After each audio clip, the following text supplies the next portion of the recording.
What lies beyond our sight in the dark corners of the boundless universe? For centuries, humanity has gazed at the stars, seeking answers to questions about the origins of all that exists. But what if the most significant mysteries are yet to be unveiled?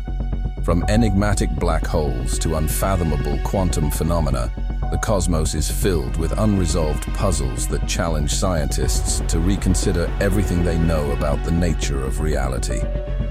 Each new mission, whether it be the James Webb Space Telescope or ambitious expeditions to Mars, brings us closer to understanding how the universe is structured. Yet, with every discovery, new and even more complex questions arise. Why do some stars behave unexpectedly? What is the true nature of dark matter and dark energy which constitute most of our cosmos? And what secrets do distant galaxies hold, visible only as flickering lights in the night sky? How far does our ability to comprehend these mysteries extend? And can we ever unravel all the secrets that the universe keeps so carefully? The universe, as we know it, originated approximately 13.8 billion years ago as a result of a cataclysmic event known as the Big Bang. This was the moment when all space, time, energy, and matter, which existed in an incredibly high density and temperature state, began to expand rapidly.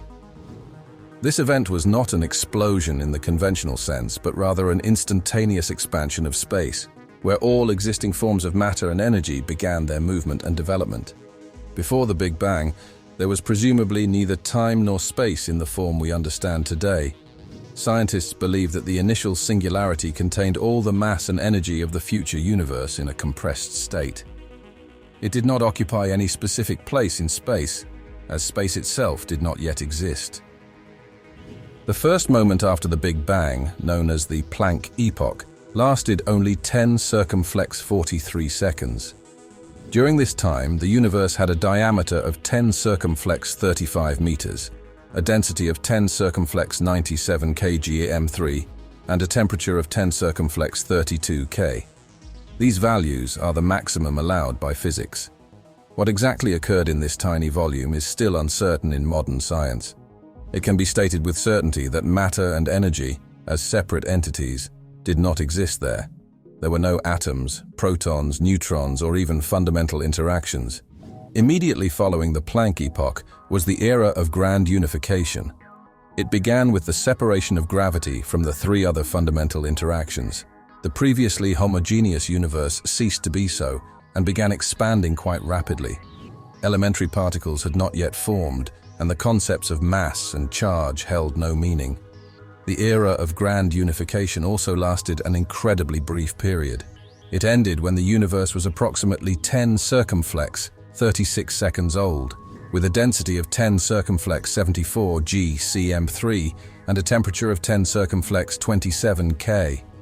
In that minuscule amount of time, the density of matter decreased by 23 orders of magnitude, although it remained much higher than that inside atomic nuclei. The era of grand unification concluded with the emergence of the strong interaction as something separate. This is the same force that causes subatomic particles to form protons and neutrons. During this time, something remarkable happened in the universe. In the interval between 10 circumflex 36 and 10 circumflex 32 seconds after its birth, its size increased by 26 orders of magnitude. This means it grew from subproton sizes to about 10 centimeters. This phase is called the era of inflation, and scientists propose various hypotheses about it. It is believed that during this time, gravitational waves traveled across the universe, enhancing its inhomogeneity and possibly leading to the emergence of what is now called dark matter. Following inflation in the history of the universe was the electroweak epoch. It lasted until the universe reached an age of 10 circumflex 12 seconds. Matter still existed in the form of quark-gluon plasma. However, these were already conditions we can not only imagine but also achieve. By the time the electroweak epoch ended, the universe had expanded to a diameter of 0.6 astronomical units, which is slightly larger than the diameter of Venus's orbit. The quark epoch followed the electroweak epoch, lasting between 10 circumflex 12 and 10 circumflex 5 seconds. During this time, the universe cooled to 1 trillion kelvins, still too hot for protons and neutrons to exist. However, the weak interaction finally separated from the electromagnetic interaction, and the laws of physics acquired their modern form. At approximately 10 circumflex 5 seconds, the universe cooled to temperatures observed in stellar cores, marking the onset of the hadron era. Protons and neutrons, as well as their antiparticles, formed. If the amounts of matter and antimatter had been equal at this stage, matter would not have been able to exist in the future. However, there was slightly more of the familiar matter. At this time, the universe reached a size of about 1 light-year. In the next 10 seconds, neutrinos were born, which scientists can still observe today as a background of these particles, along with leptons, such as electrons, and photons. When the universe was 10 seconds old, the temperature dropped enough for the first atoms to finally begin forming. This process lasted approximately until 1,000 seconds, during which all the mass we see today in the form of stars, planets, and nebulae was created. However, at that time all these objects still did not exist. Approximately a quarter of all formed atoms were helium, another 5% was deuterium, and very few were lithium and beryllium. The remainder was regular hydrogen. At that time, there were no atoms of carbon or iron. It is important to understand that the expansion of the universe continues to this day. Scientists observe this expansion through the redshift effect, where light from distant objects shifts toward longer wavelengths, indicating their movement away from us. But what causes the universe to expand at an accelerating rate? What forces act upon it? And how is this related to the mysterious dark energy that scientists believe dominates at a cosmological scale? Dark energy is a hypothetical form of energy introduced into the mathematical model of the universe to explain the observed accelerated expansion. The first evidence for the existence of dark energy was found by Adam Rees from Johns Hopkins University in Maryland 25 years ago. According to data published in March 2013 from the Planck Space Observatory, the total mass energy of the observable universe consists of 68.3% dark energy. There are 3 main theories explaining its nature. The first considers dark energy as a cosmological constant, a constant energy density that uniformly fills all of space in the universe. In other words, this theory postulates the existence of non-zero vacuum energy and pressure. The second theory describes it as quintessence, a dynamic field whose energy density can vary in both space and time. This concept suggests a more complex nature of dark energy than a simple constant. The third theory proposes that dark energy might result from modified gravity acting at distances comparable to the sizes of the observable universe. Each of these theories offers a unique perspective on the mysterious nature of dark energy and its impact on the development of the universe. But how will dark energy affect the future? And what lies behind dark matter, which also plays a significant role in the fate of our universe? Dark matter is a hypothetical form of matter that plays a crucial role in astronomy, cosmology, and theoretical physics. It does not engage in electromagnetic interactions, making it inaccessible to direct observation. Dark matter constitutes approximately 26.8% of the total mass energy of the universe and manifests solely through gravitational interactions. Alternative theories exist that attempt to explain observed phenomena without invoking the concept of dark matter. The most well-known among these is modified Newtonian dynamics, (MOND), proposed by Israeli astrophysicist Mordechai Milgrom in the early 1980s.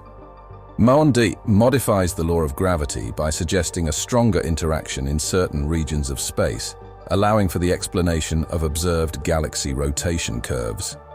In 2004, Jacob Bekenstein developed a relativistic generalization of this theory known as tensor vector scalar, TVES, gravity theory, which also accounts for gravitational lensing effects. Proponents of modified gravity point to the lack of experimental data on dark matter particles as an argument in favor of their theories. Vera Rubin, whose work contributed to the development of dark matter theory, also expressed sympathy for modified Newtonian dynamics. However, most scientists do not accept MOND due to the inadequacy of calculations based on it and its issues with explaining the behavior of galaxy clusters and cosmological arguments supporting the existence of significant amounts of non-baryonic matter. Plasma cosmology, developed in the 1960s by Swedish physicist Hannes Alfvén, suggests that electric forces at large distances, on the scale of galaxies and galaxy clusters, are more significant than gravity. Under this assumption, plasma fills the universe and conducts vast electric currents, creating powerful magnetic fields that shape the structure of galaxies and their clusters. However, contemporary astrophysics does not observe such currents and high magnetic fields, raising doubts about this theory. Existing observations confirming the filamentary cellular structure of the universe can be explained within the framework of the accepted cosmological model, using gravitational instability theory, where an initially homogeneous mass distribution concentrates at caustics, leading to the formation of filaments. Some theories propose the existence of extra dimensions where gravity may interact with massive matter. This explains the relative weakness of gravitational interaction compared to other fundamental forces. The effects of dark matter could be explained by the interaction of visible matter with massive matter from other unseen dimensions. One hypothesis suggests that dark matter may represent topological defects in space-time arising at the moment of the Big Bang. These defects could contain energy, generating gravitational forces. The possibility of investigating this hypothesis exists through orbital space probes that detect discrepancies in atomic clock readings when passing through a network with a topological defect. Such an effect manifests as an unexplained clock drift, which may indicate the presence of such structures in space.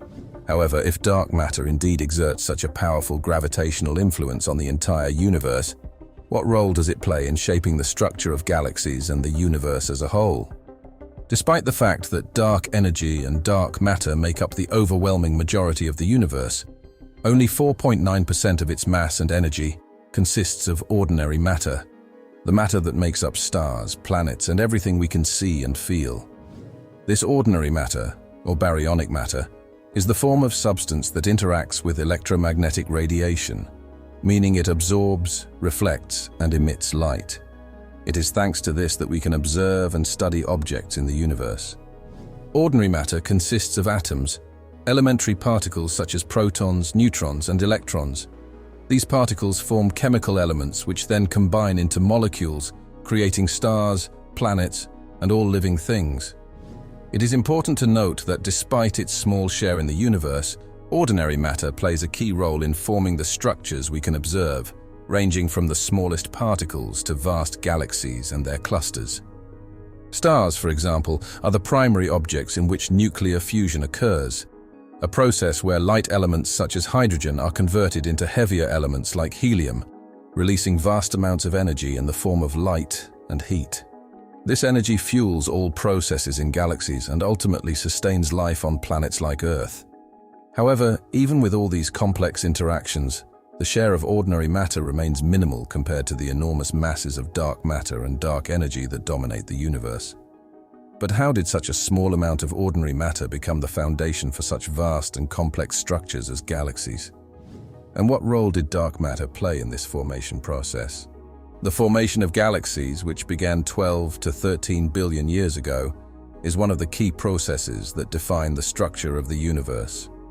Although the evolution of each galaxy occurs according to its unique scenario, there are many common mechanisms influencing this process.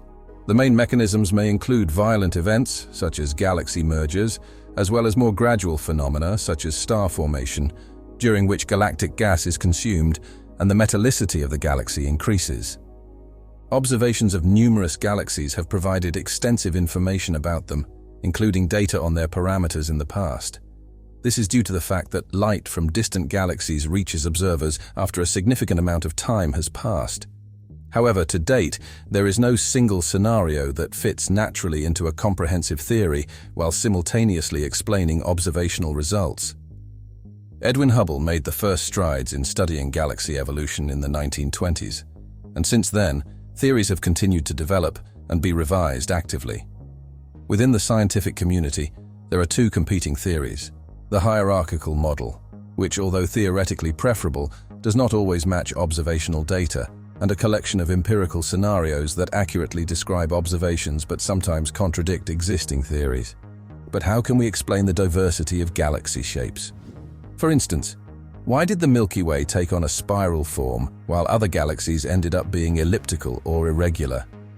Spiral galaxies, including our Milky Way, have a unique and recognizable structure. Their defining feature is the characteristic arms that spiral around a central core. These arms not only give the galaxy a distinctive visual appearance, but also play a crucial role in the process of star formation. Spiral galaxies are active systems where new stars are constantly being born, and the structure of these arms is closely tied to the dynamics of the galaxy's rotation and the distribution of matter within it. Between the arms of galaxies, stars, and interstellar matter are present, but the arms stand out as the most active regions for star formation. It is in these regions that new stars are formed, but it is important to note that the brightest and hottest of them have a short lifespan. As a result, they do not have time to move into other areas of the galaxy's disk, which makes them observable only in the arms. This explains their high brightness and characteristic bluish color. Interestingly, when observed in the infrared range, the spiral structure also manifests, indicating that the arms represent areas of increased stellar density. For a long time, it remained unclear whether the spiral arms are winding or unwinding. This relates to the rotation of the galaxy, whether the outer end of the arm moves backward or forward. When observing galaxies edge-on, the spiral structure becomes difficult to discern, and for those viewed face-on, measuring the rotation speed is challenging. It is currently believed that in most galaxies, the spirals wind, although opposite cases are observed in some interacting galaxies. The origin of spiral arms has also remained a mystery. In a simple view, if the spiral arms contain the same material, they should stretch and disperse after several rotations of the galaxy. Currently, there are two dominant hypotheses. Either spiral arms exist for a short time, constantly disappearing and reappearing, or they move around the center of the galaxy at their own speed, distinct from the speed of overall rotation. This allows star formation to occur in various regions of the galaxy. What are the characteristics of these galaxies? The Milky Way is home to Earth and our solar system. Its radius is considered equal to that of its stellar disk and measures 16 kiloparsecs. Compared to other spiral galaxies, the Milky Way has significant mass and high luminosity. Most galaxies typically have diameters ranging from 20 to 40 kiloparsecs, although larger ones can also be found. For example, the largest known spiral galaxy, NGC 6872, has a diameter of about 160 kiloparsecs, which is 5 times larger than the Milky Way's diameter. Rotation speeds usually range from 100 to 300 kilometers per s. However, the nature of their rotation varies. In elliptical galaxies and in the bulges of disk galaxies, stars and other elements rotate in elongated orbits lying in different planes. In contrast, the motion within the disk components of lenticular and spiral galaxies occurs in circular orbits approximately in the same plane. But what happens to galaxies where the process of star formation has nearly stopped? Elliptical galaxies represent a different extreme type of galactic structure compared to spiral galaxies. They are one of the 4 main types of galaxies described by Hubble. Unlike dynamic star-forming spirals, elliptical galaxies predominantly consist of old stars, yellow and red dwarfs, red giants and white dwarfs, while they contain almost no gas and dust necessary for forming new stars. These galaxies have a more uniform, ellipsoidal shape, without distinct arms or disks. Their appearance often resembles a dense cluster of stars where active star formation is no longer occurring. The reason elliptical galaxies are composed of old stars and are nearly devoid of interstellar gas is tied to their evolution. It is believed that elliptical galaxies can arise from the merger of several galaxies, including spiral ones. During these mergers, intense gravitational interactions cause the interstellar gas and dust to be dispersed or ejected from the galaxy.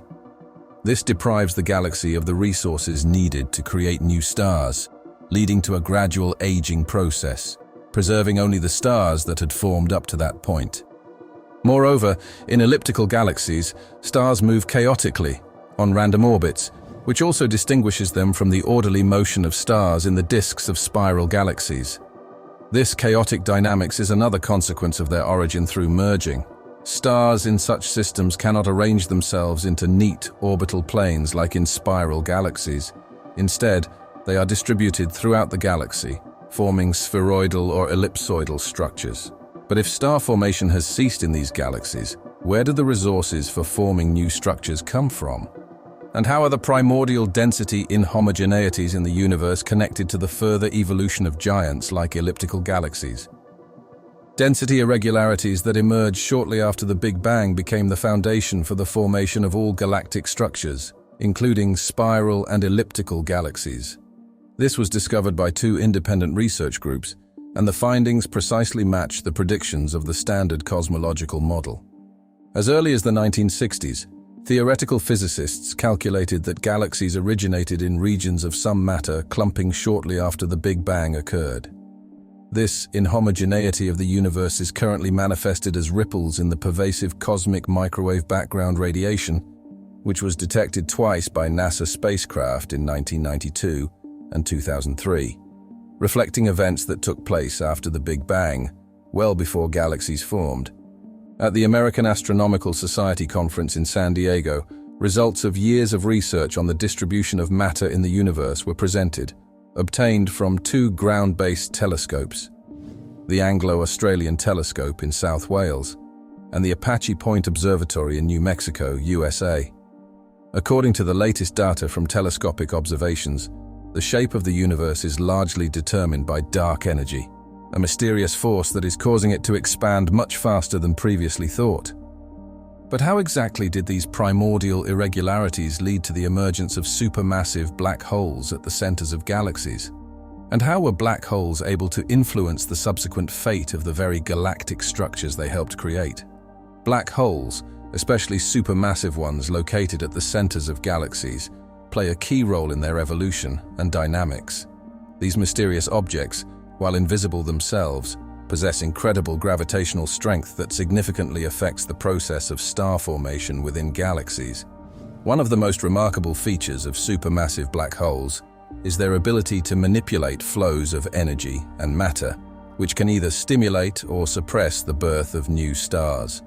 Supermassive black holes can consume matter, leading to the formation of accretion disks, hot and bright regions around the black hole that emit vast amounts of energy in the form of radio waves, X-rays, and gamma radiation. These powerful energy outflows can heat the surrounding gas to such an extent that it can no longer collapse to form stars. As a result, star formation within the galaxy significantly slows down or even ceases entirely.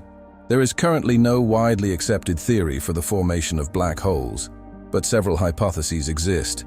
The most straightforward is the hypothesis describing the gradual buildup of a black hole's mass through the accretion of matter onto a stellar mass black hole.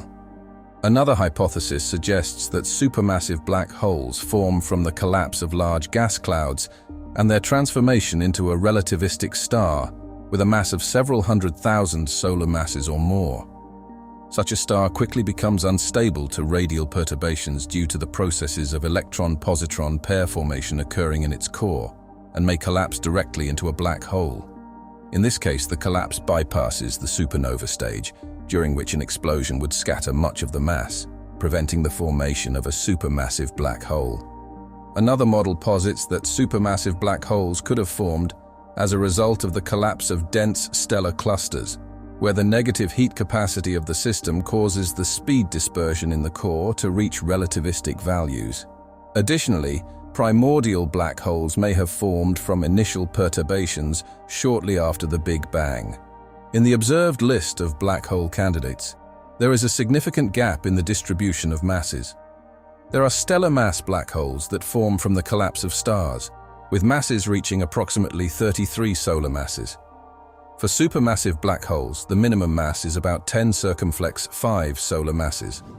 Currently, the most massive known black hole, SDSS J 140821.67 plus 025733.2, has a mass of 1.96 10 circumflex 11 solar masses, comparable to that of our galaxy, the Milky Way. According to existing hypotheses, there should be black holes of intermediate mass between these two categories. However, to date, only one such black hole is known, HLX-1, discovered by the Australian radio telescope CSIRO on July 9, 2012. This fact supports the suggestion of different formation mechanisms for light and heavy black holes. Nevertheless, some astrophysical models explain the characteristic features of ultraluminous X-ray sources as being related specifically to such intermediate mass black holes. However, this is just the beginning of an exciting journey.